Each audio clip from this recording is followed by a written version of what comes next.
Thank you, everybody, for being here. Really proud of our players tonight, all around, offense, defense, special teams. I think we ended up playing 24 freshmen as well.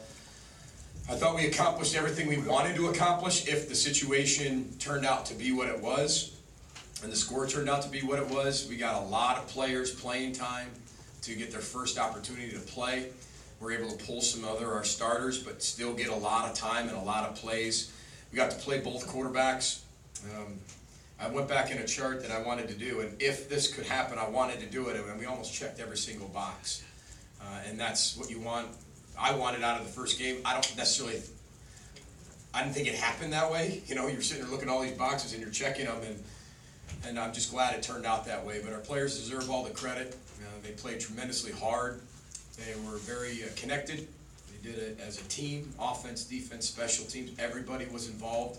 When you looked in their eyes, you saw a team that wanted to be coached, that wanted to coach each other, that you could see culture throughout everywhere that you saw. You could see coaches, or players coaching players, coaches coaching players, vice versa, and just having fun.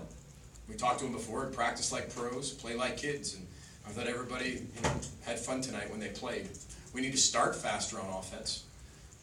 We need to put more complete games together as an offense, but I thought our defense dominated in a lot of areas. So special teams helped out. Synopsis of the game. I'm sure you got a lot of questions, so you're up. PJ, did you feel there was any particular area where your team even exceeded expectations?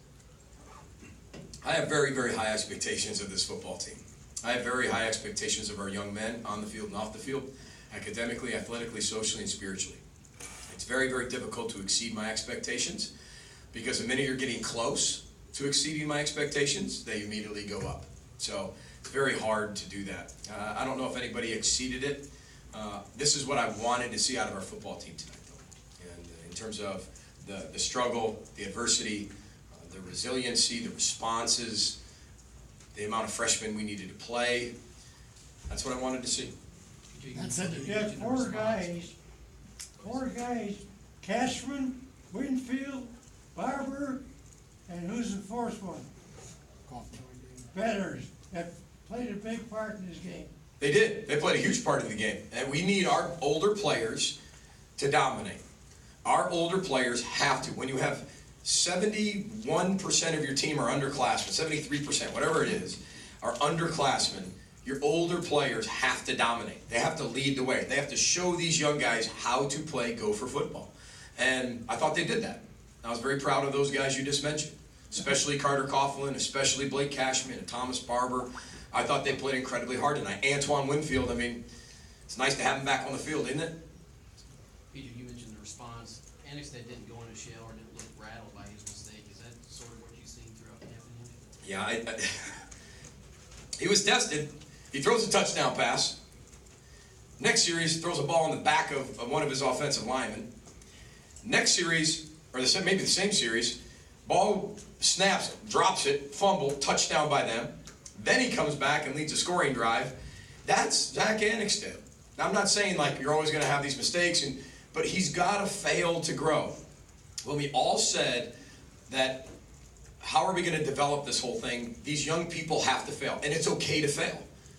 I'm sure he didn't want to fumble that football, but that is part of the maturation process. You have to fail that bad to be able to grow, to never do that as you get older, and to make this football team better. And that's the type of guy he is. He didn't come back and sit there and say, oh man, I'm so sorry, that was so awful. Oh my gosh, I'm just destroyed. Oh my gosh. He came back over, he puts his hand on my shoulder, said, hey, we're going to be all right. I looked at him and said, we're going to be all right, huh? Okay. Usually it's me telling, hey, you're going to be okay. That's his personality. It's different. And I like it. One thing that jumped out is just his accuracy. He had receivers in position where they can run with it and are not catching it at their ankles or over the head. Is that a big part of his kind of skill set? Well, I think both him and Tanner are very accurate. That's why we recruited him. Part of what we recruit in quarterbacks is accuracy. That's a big attribute we look at, like most people around the country. But I think he can get better at his accuracy in the deep balls. He'll probably tell you. You know, he missed some deep balls that we could be able to make some plays on.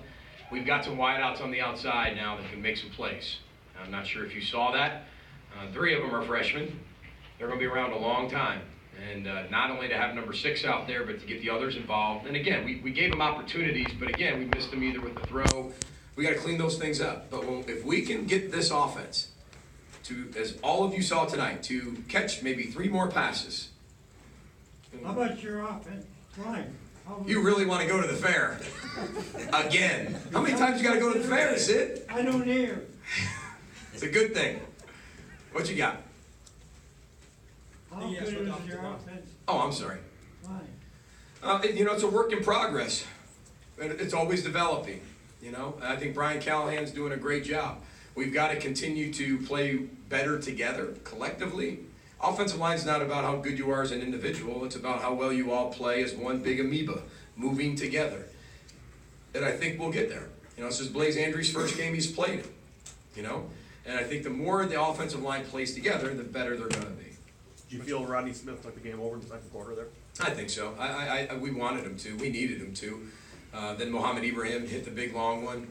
I really like our backs, really like our young backs. You know, the fun thing is when Rodney Smith hits a big one or he's running, you look to my left and there's Shannon Brooks going nuts. You know, that's what's fun about this whole thing, is that this team is starting to become so selfless that they want everybody to be they want everybody to have success. They want everybody to have a piece of the pie. And that's hard to find in college football these days. Now, we're not where we need to be, but we're getting there. And, you know, we're going to rely on our running game. But we have to be better. We have to start faster. We didn't start very fast. Both halves. You know, from the start of the game and the start of the second half, we got to start way faster. What do you attribute those starts to? Again, this is our first game. A lot of new faces, a lot of new players out there. But again, it's getting to know this team on game day.